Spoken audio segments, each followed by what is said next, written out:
La cámara se acerca a la mesa de guerra, donde un comandante de rostro adusto y mirada penetrante arrastra con solemnidad ejércitos en miniatura sobre un mapa exquisitamente detallado del campo de batalla. Las colinas están dibujadas con sombreados precisos, los ríos serpentean con una claridad cartográfica, y los bosques son manchas de un verde profundo y ominoso. Es una escena poderosa, la quinta esencia de la estrategia, el cerebro de la guerra destilado en un tablero de juego mortal. La hemos visto en innumerables películas y videojuegos, y nos parece completamente lógica, casi inevitable. Pero, ¿y si esta imagen, tan visualmente atractiva y repetida hasta la saciedad, fuera la mayor mentira que el cine nos ha contado sobre el genio militar de la antigüedad? ¿Y si los grandes capitanes de la historia, desde Alejandro hasta César, nunca se inclinaron sobre un mapa así? La impactante verdad es que este tropo es una invención de Hollywood, una proyección de nuestra propia mentalidad sobre un pasado que funcionaba de una manera radicalmente diferente. Para entender cómo se planificaba realmente una batalla en la era de la espada y el escudo, debemos despojarnos de nuestras suposiciones modernas, apagar el GPS de nuestra mente y aprender a ver el mundo no desde el cielo, sino desde el barro, el sudor y la sangre del terreno. La razón por la que esta ficción nos resulta tan creíble es que somos productos de nuestra era. Vivimos inmersos en un océano de abstracciones bidimensionales. Desde el mapa del metro que consultamos en el móvil hasta las imágenes por satélite que nos guían en un viaje por carretera. Nuestra mente está entrenada para pensar desde una perspectiva de vista de pájaro. Consideramos los mapas detallados no como un lujo, sino como una herramienta tan fundamental que intentar navegar sin uno nos parece una locura, un acto de imprudencia. Imaginen cruzar un país desconocido hoy sin un mapa o un sistema de navegación. Ahora, imaginen hacerlo en un mundo donde esos mapas simplemente no existen con la precisión que conocemos.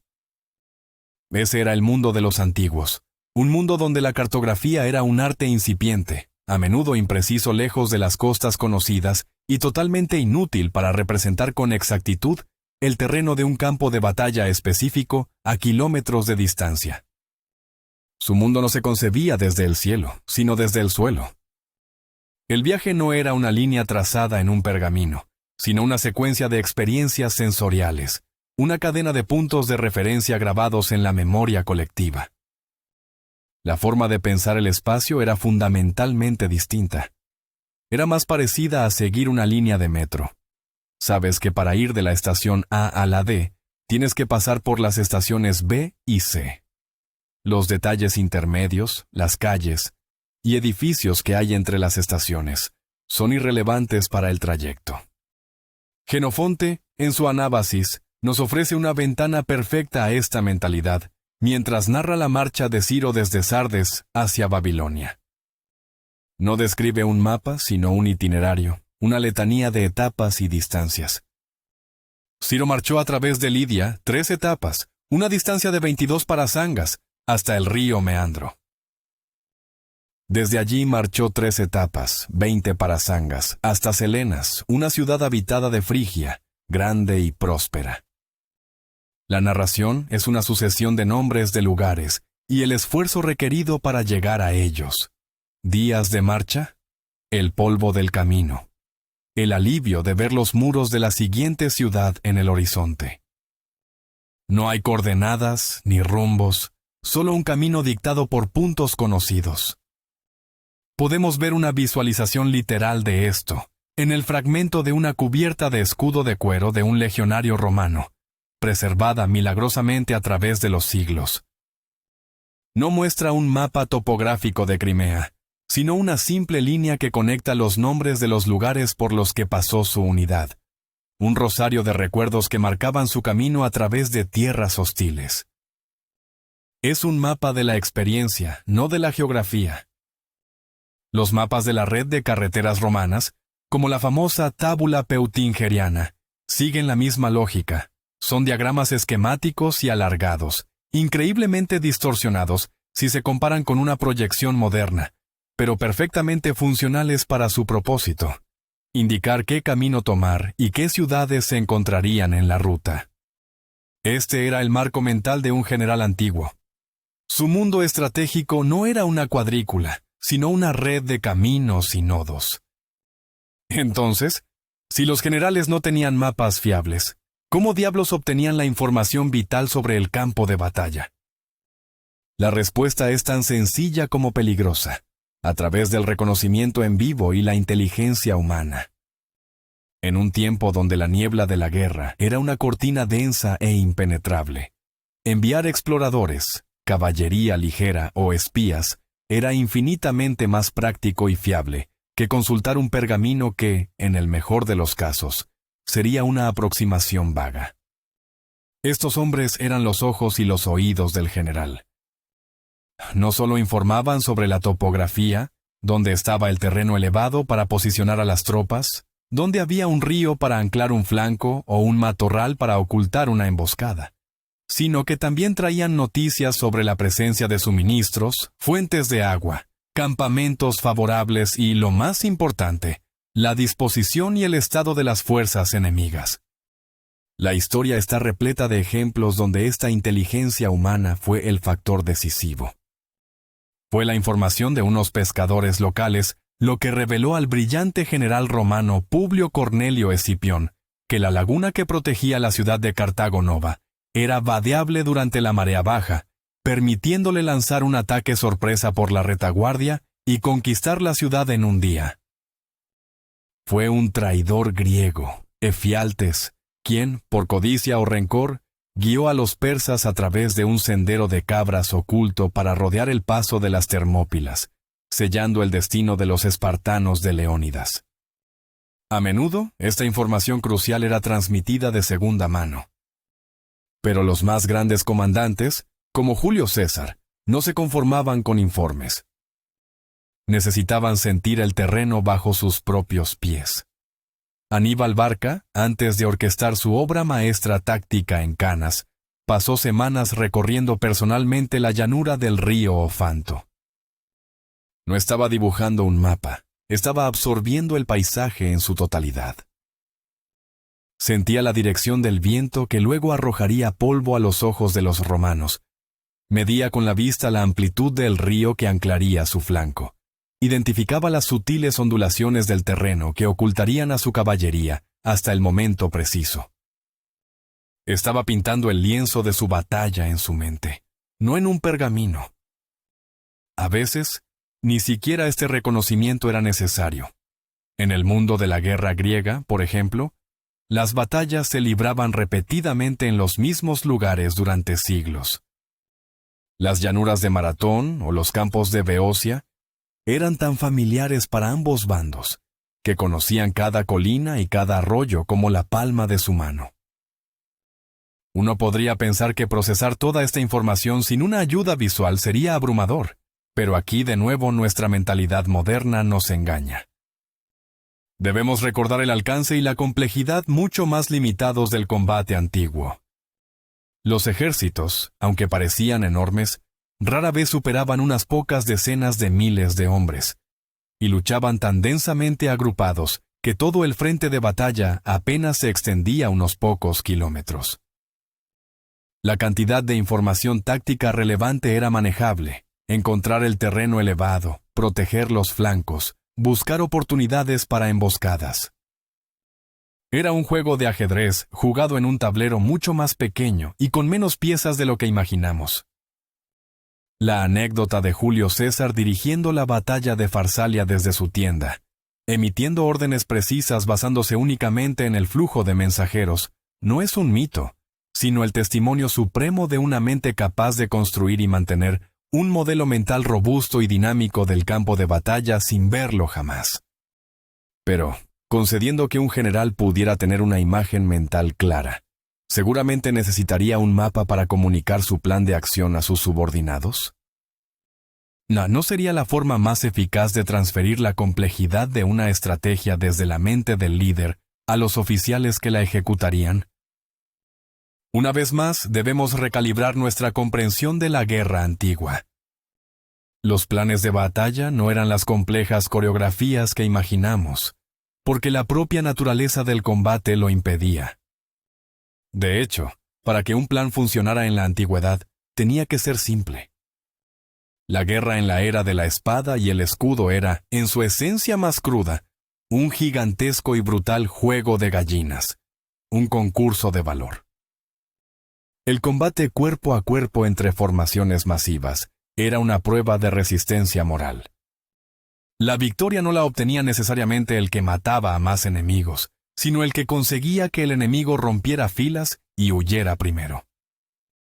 El factor decisivo era la moral, y la mejor manera de fortificar la moral de las tropas era mantenerlas en formaciones apretadas y cohesionadas.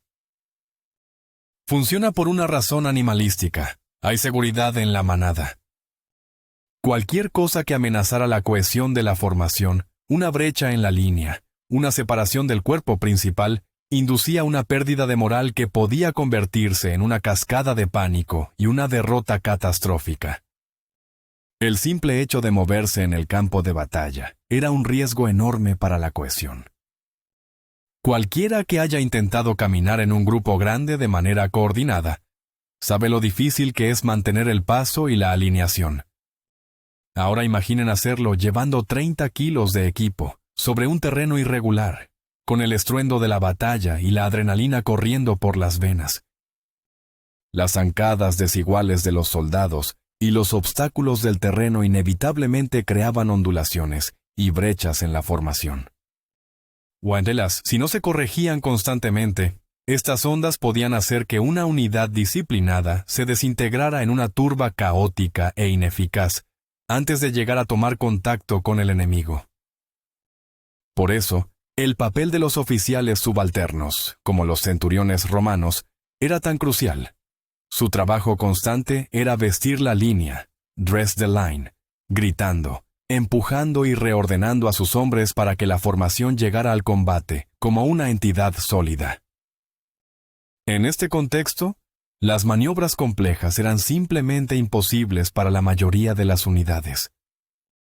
Girar una formación era una operación difícil y lenta.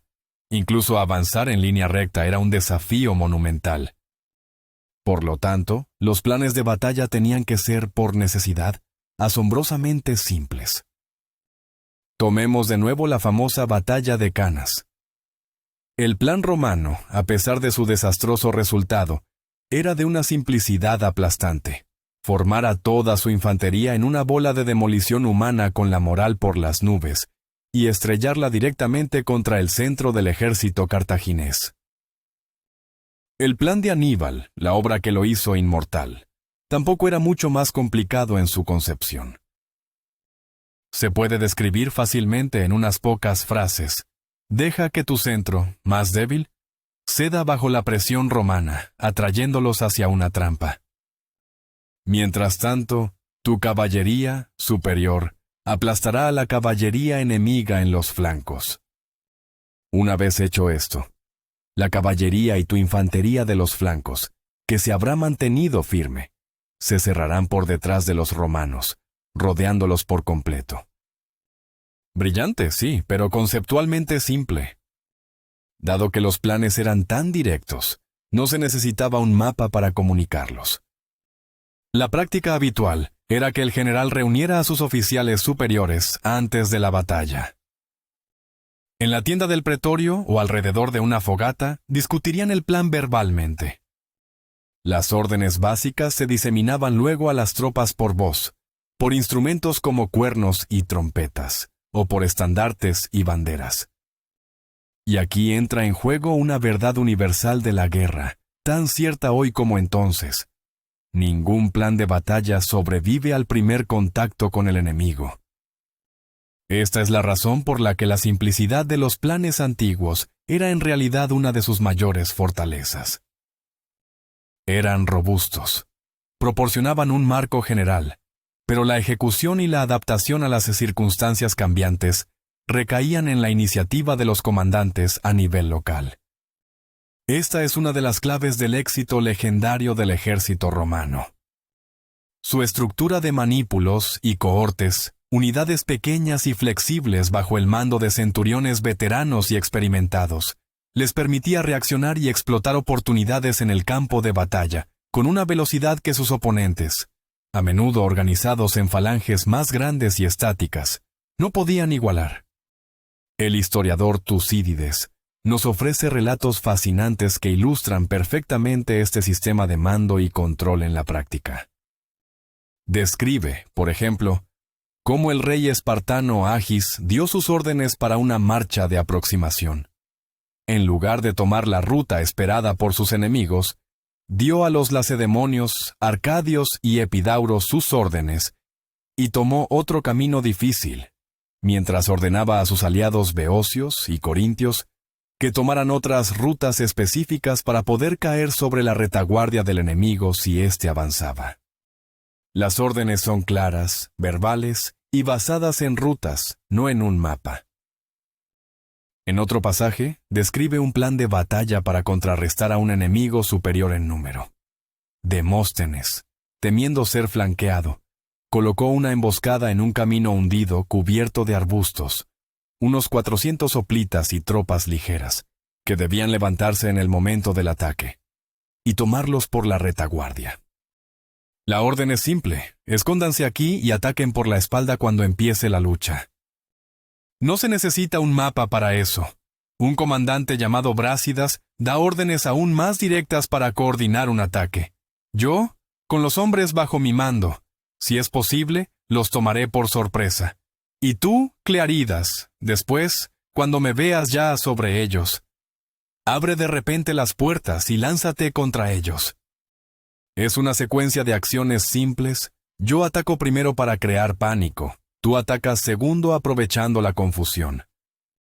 Quizás el ejemplo más elocuente es el relato de una maniobra de flanqueo planeada y ejecutada sobre la marcha durante la batalla de Pilos.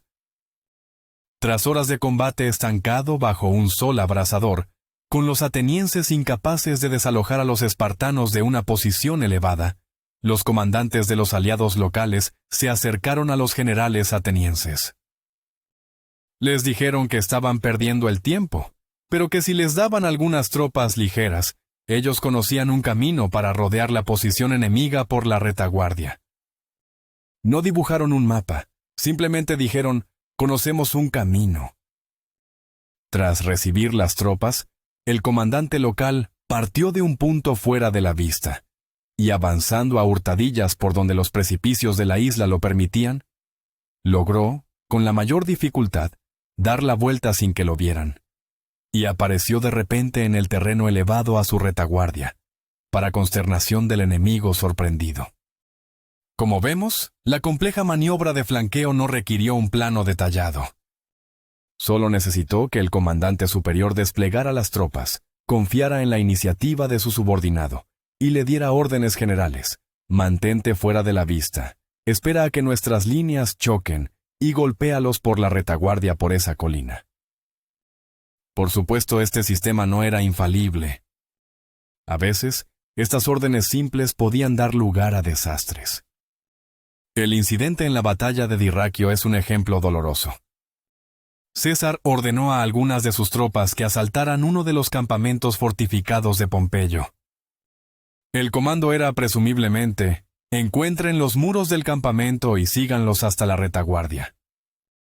Sin embargo, al encontrar un muro, las tropas lo siguieron, y en la confusión de la batalla, confundieron otra serie de fortificaciones que se cruzaban en su camino, con una continuación del muro del fuerte. Terminaron siguiendo esta nueva muralla, que los alejó cada vez más del combate, hasta que se encontraron completamente perdidos y fuera del campo de batalla. En este caso, un mapa detallado sin duda habría ayudado a evitar el error. Pero, seamos justos, incluso las fuerzas modernas, equipadas con GPS y tecnología de satélite, se han perdido o han cometido errores de navegación catastróficos en situaciones de combate. Las fuerzas del caos siempre están trabajando en la batalla, y ningún sistema es perfecto. Al final, la gente del pasado simplemente se las arreglaba con lo que tenía. Eran tan ingeniosos como nosotros, pero la historia les había entregado un conjunto de herramientas diferente. Así que, para reiterar y concluir, los mapas de batalla tal como se representan en los medios modernos no son históricos por 3 razones fundamentales. Primero, el mundo antiguo se experimentaba y se entendía desde el nivel del suelo, no desde la perspectiva abstracta de un pájaro. Segundo, la información del campo de batalla era mucho más fácil y eficazmente obtenida en tiempo real a través del reconocimiento y la inteligencia humana que a través de mapas imprecisos. Y, por último, los planes de batalla eran, por necesidad, lo suficientemente simples como para no requerir mapas para su comunicación y explicación. Sin embargo, el mundo no se detuvo. A medida que la tecnología de la guerra evolucionaba, también lo hacía la necesidad de herramientas más sofisticadas. La llegada de la pólvora, y más tarde la conscripción masiva, provocó una explosión en la escala y la complejidad de la guerra. Los ejércitos se hicieron más grandes, los frentes de batalla se extendieron por decenas o cientos de kilómetros, y la logística se convirtió en una ciencia en sí misma. Con esta nueva complejidad, la necesidad de mapas de batalla precisos se volvió imperativa. Esta necesidad no solo se vio satisfecha por los avances en la cartografía, sino que también los impulsó. En el siglo XVIII, los mapas de batalla ya eran una característica común en los cuarteles generales, y se habían convertido en una herramienta de enseñanza fundamental en las academias militares. El famoso Kriegspiel prusiano, un juego de guerra increíblemente detallado jugado sobre mapas topográficos, fue el descendiente directo de esta evolución, el verdadero nacimiento de la planificación militar moderna. Pero esa, como suele decirse, es otra historia, el siguiente capítulo en el eterno diálogo entre el hombre, la guerra y el terreno sobre el que se libra.